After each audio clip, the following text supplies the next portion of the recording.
ঢাকা শহরের বেস্ট খিচুড়ি? প্রশ্নটা করলেই যে কয়টা উত্তরের অপশন মাথায় আসবে তার মধ্যে একটা অবশ্যই মতিঝিলের ঘরোয়ার খিচুড়ি। সেই ঘরোয়াতেই খিচুড়ি খাওয়ার জন্য হানা দিলে পাবেন এই দুইটা ডিশ। 290 টাকার রেগুলার মাটন খিচুড়ি, 500 টাকার মাটন লেগ খিচুড়ি।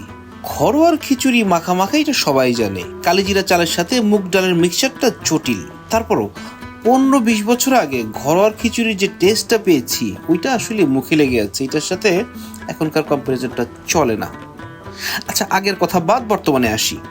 290 টাকায় 2 পিস মাটনের সাথে খিচুড়িটা খারাপ বলার সুযোগ নাই, তবে 500 টাকার মাটন লেগের সাথে এই খিচুড়িটা দেখতে বেশ লোভনীয়, কিন্তু কতটা ভোট দিই সেইটা একটা প্রশ্ন সাপেক্ষ ব্যাপার।